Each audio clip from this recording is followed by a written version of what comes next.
Welcome to ji top.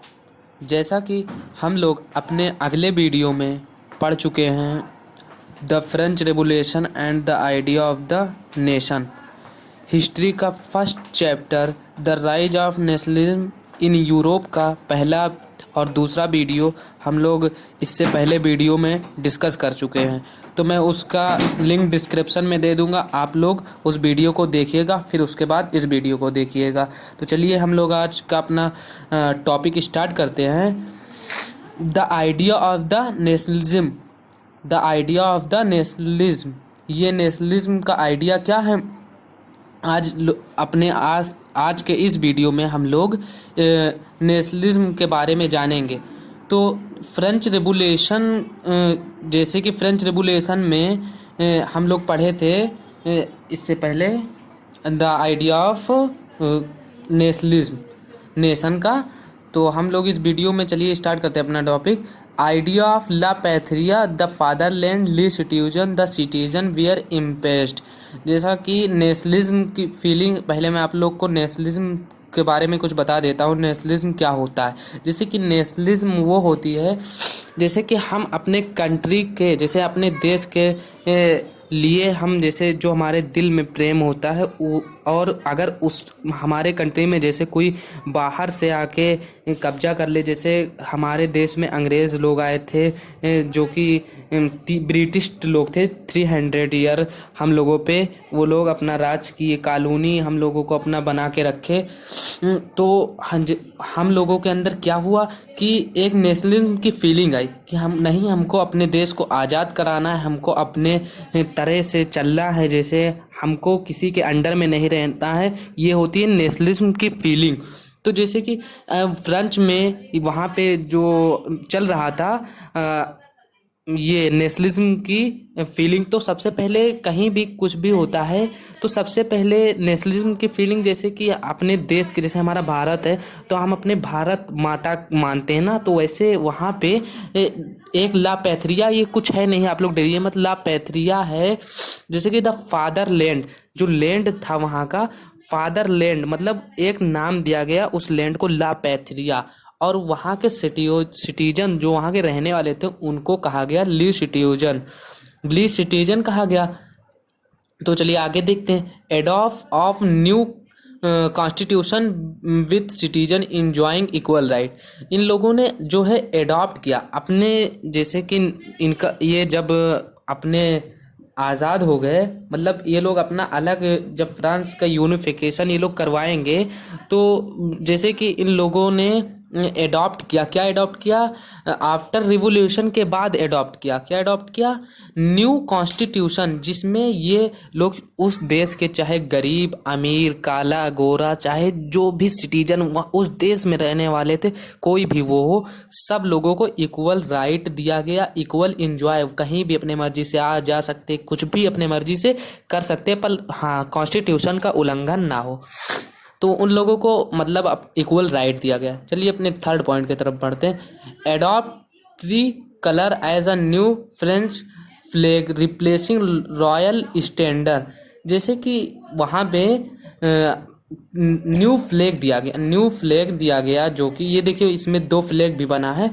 तो एक flag इसमें में से जो ये नीचे वाला है ये फ्रेंच का है, अब जो एडॉप्ट किया इन लोगों ने, और ऊपर वाला जो इन लोगों का स्टैंडर्ड फ्लैग, जो रॉयल फ्लैग। तो इन लोगों ने जब क्या किया, रिवोल्यूशन हुआ, उसके बाद इन लोगों ने जो रॉयल फ्लैग था, जो वहाँ के डायनेस्टिक रूलर का फ्लैग था, उसको इन लोगों ने हटा दिया और अपना एक 3 कलर का फ्लैग बनाया, जिसको इन लोगों ने अडॉप्ट किया। जैसे कि हमारा इंडिया का फ्लैग है तिरंगा, उसी तरह इन लोगों ने 3 कलर का फ्लैग, अपना नया फ्लैग अडॉप्ट किया। न्यू, चलिए फोर्थ पॉइंट देखते हैं। New humans bear compost arts were taken and martyrs emerged in the name of nation. जैसे कि हर पीपुल, वहाँ के जितने भी सिटीजन थे, उन लोगों ने ये शपथ लिया कि हम लोग अपने जो कि अपने नेशन का नेम, अपने देश का नेम सबसे ऊंचाई पे लेके जाएंगे, टॉप पे लेके जाएंगे हम लोग। जैसे कि हर नागरिक का ये जिम्मेदारी होता है कि अपने देश का नाम वो ऊंचा करे, अपने देश के प्रति वो मतलब बहुत ही ज़्यादा प्रेम रहे उसके अंदर, और अपने देश के नाम को ऊंचा कर सके। तो उसी तरह इन लोगों ने भी शपथ लिया कि हम लोग अपने देश का नाम ऊंचा करेंगे, अपने देश को आगे बढ़ाएंगे। फिर चलिए हम लोग अपना देखते हैं 5वां point, uniform system of weight and measure were adopt. जैसे कि इसके बारे में मैं आपको पहले भी बता चुका हूँ कि ये क्या है, मेजर और वेट क्या है, एडॉप्ट क्या क्यों किए। तो ये एडॉप्ट क्या किए ये लोग, जैसे कि ये लोग पहले क्या होता था, जब डायनेस्टिक रूलर लोग थे तो कहीं पे भी जैसे कि एक पेन मान लीजिए, आप लोग ले लीजिए एक पेन या एक छोटा सा पत्थर ले लीजिए, अगर उसको किसी भी दुकानदार ने बोल दिया ये 1 केजी का है, तो वहाँ पे 1 केजी उसको तौल के दे दिए मान लीजिए। अब अलग दुकान पे हम लोग गए तो उससे छोटा या उससे बड़ा पत्थर है या मान लीजिए कुछ भी है, तो उसको रखे एक तरफ और एक तरफ बता दिए 1 किलो है, उसके हिसाब से वो दे दिए। और जब कपड़ा मान लीजिए आप लोग खरीदने जाते हैं तो कहीं पे जो मीटर वाला रहता था वो कहीं पे छोटा कहीं पे बड़ा आपको नापे दे दिए, कहे ये इतना है, तो हर जगह अलग अलग था। तो जब क्या हुआ, रिवोल्यूशन हुआ वहाँ पे, उसके बाद चेंज आया। तो चेंज आने के बाद ये लोगों ने जो अडॉप्ट किया उसमें से एक पॉइंट ये भी है कि इन लोगों ने यूनिफॉर्म सिस्टम और वेट और मेजर का यूनिफॉर्म सिस्टम बनाया कि हर जगह आप कहीं भी चले जाइए, अगर एक पत्थर मान लीजिए यहाँ पे हम ले रहे हैं ये 1 केजी का है, तो वो अगर हम कहीं भी चले जाएंगे पूरे फ्रांस में या कंट्री में, तो वो 1 ही केजी का रहने वाला है, ना कि कम ना कि ज़्यादा। तो इस तरह ये लोग अडॉप्ट किए थे मेज़र और वेट को यूनिफॉर्म सिस्टम में। चलिए हम लोग अपना 6वां पॉइंट देखते हैं, सेंट्रलाइज एडमिनिस्ट्रेशन सिस्टम वाज फॉर्मुलाइज्ड। अब ये क्या है, जैसे कि इन लोगों ने एक अपना एडमिनिस्ट्रेशन जो है कि फॉर्मेशन किया नेशनल असेंबली का, जो कि सेटअप किया था, जो कि इन लोगों ने सेटअप किया। सेंट्रलाइज एडमिनिस्ट्रेशन इन लोगों ने एक सेटअप किया, अपना फॉर्मेशन किया नेशनल असेंबली का इन लोगों ने।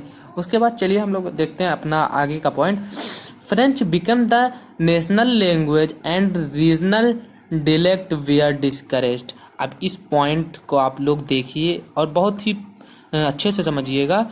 जैसे कि फ्रेंच में फ्रेंच लैंग्वेज बोली जाती थी, तो वो क्या हो गया, नेशनल लैंग्वेज मान लिया गया। बाकी जो और लैंग्वेज थी उसको क्या कर दिया गया, डिस्करेज कर दिया गया, और फ्रेंच लैंग्वेज को प्रमोट भी किया गया और इसको नेशनल लैंग्वेज बना दिया गया। चलिए अगला पॉइंट देखते हैं, imagery female allegory were use to show united nations such as Marianne and Germania.